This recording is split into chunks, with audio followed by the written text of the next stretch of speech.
Hello दोस्तों, नमस्कार। कैसे हो सभी। तो चलिए दोस्तों, ये 2-3 दिन से सीरीज आ नहीं रही थी, कुछ स्ट्राइक आ गया था मेरे चैनल पे, तो इसलिए ठीक है। चलिए दोस्तों, रेडी हो जाइए, स्टार्ट करते हैं डिक्टेशन। Ready, start.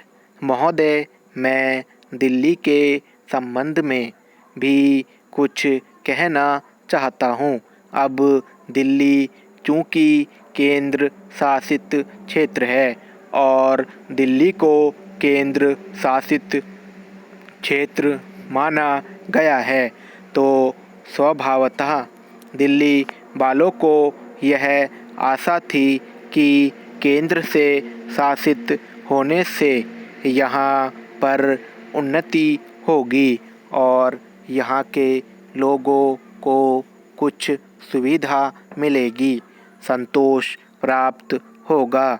किंतु मैं यह देख रहा हूँ और लोगों में भी यह भावना बढ़ती जा रही है कि जब से यह केंद्र शासित क्षेत्र हुआ है, तब से शासन में निरंकुशता आने लगी है और लोगों की ओर ध्यान कम दिया जाने लगा है।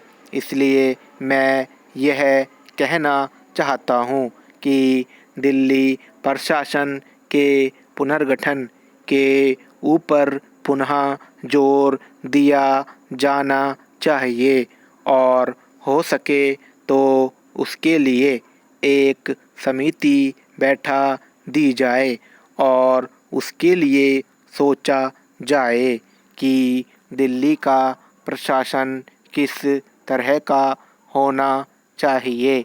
मैं चाहता हूँ दिल्ली के प्रशासन के संबंध में आप विचार करें।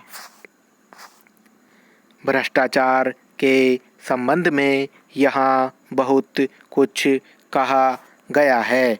मैं पुनः उसको दोहराना नहीं चाहता, किंतु इतना अवश्य कहना चाहता हूँ कि आज देश में जनता का जो नैतिक स्तर है वह दिन प्रतिदिन गिरता जा रहा है।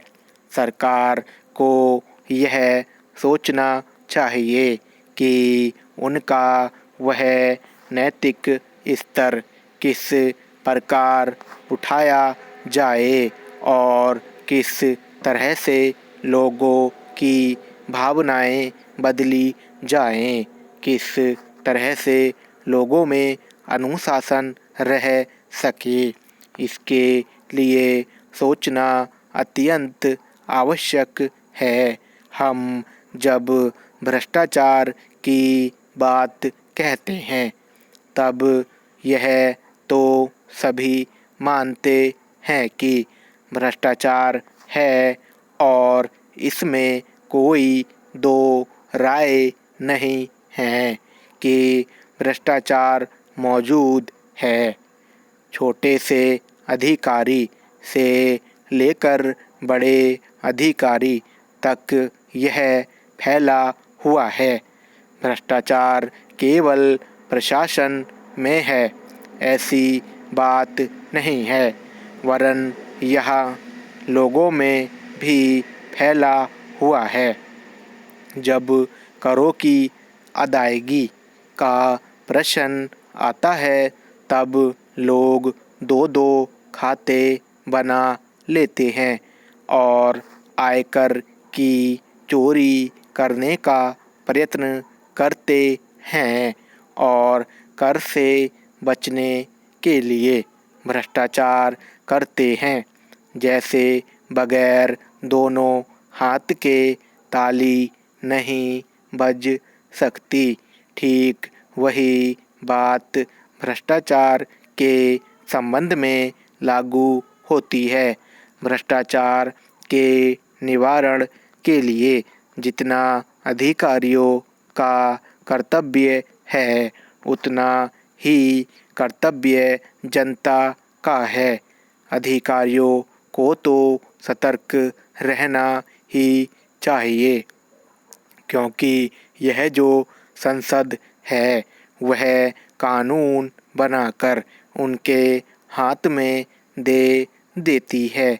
उसका कार्यान्वयन करने के लिए जनता और नौकरशाही को सहयोग से कार्य करना चाहिए। स्टॉप।